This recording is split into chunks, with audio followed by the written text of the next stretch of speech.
किती छान ब्लाऊज शिवलेला आहे. मी हा पाहू शकता साध्या मशीनवरती शिवला आहे. म्हणजे नवरीलची मशीन आहे, डबल फूटचीच मशीन आहे ही. मी डबल फूटवर हा ब्लाऊज पूर्ण केलेला आहे.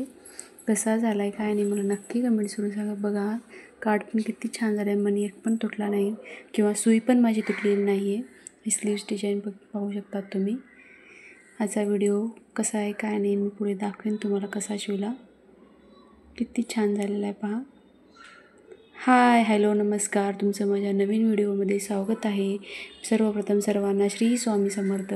आज आपण डबल फूटच्या मशीनवरतीच आपण आरीवर्कचा ब्लाऊज स्टिच करून देणार आहे. सर्वप्रथम मी गळ्याला आपलं अस्तर आणि ब्लाऊज पीस कट करून घेतलेला आहे. त्यावरती सगळीकडे पिनाने टचअप करून घेतलेला आहे मी, जेणेकरून ते कापड हलू नये आणि पीस पण हलू नये अस्तर त्यामुळे.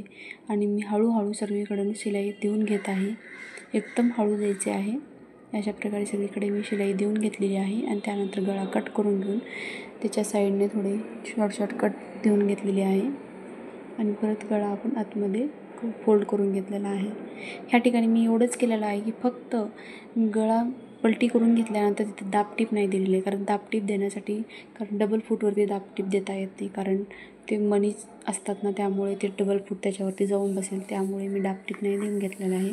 फक्त प्रेस करून एकदम व्यवस्थित असे कडेकडेने मार्जिन सोडून मी अशा प्रकारे शिवून घेऊन बाकीचा उरलेला कपडा मी कट करून घेतलेला आहे. ही शिलाई बघा किती छान आलेली आहे फिनिशिंग. त्यानंतर मी स्लीव्जही अशाच प्रकारे तयार करून घेणार आहे. अस्तरचा कापड ठेवून त्यावरती मी थोडंसं मार्जिन लांबच ठेवायचं, अस्तरचा कापड पण गेलं तर चालेल.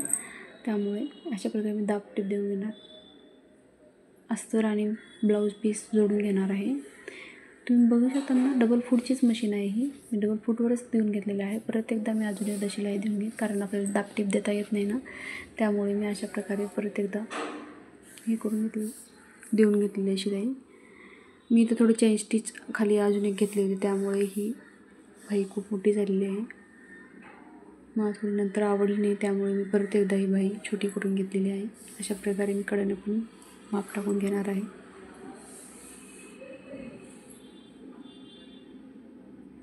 तुम्ही आरीवर्कसाठी असंच नाही की सिंगल फूटच पाहिजे, डबल फूट नाही चालत किंवा आरीवर्कचीच मशीन पाहिजे, तसं काही नसतं.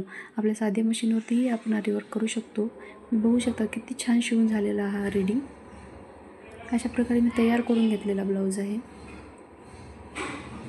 पहा खूप छान लुक आलेला आहे ब्लाऊजला. कुठेतरी गळा पण पाहू शकतात किती छान काठोकाठ चेन स्टिचवरतीच आलेला आहे. कोणी बघितल्यानंतर वाटणार नाही की हा साध्या मशीनवरती ब्लाऊज शिवलेला आहे.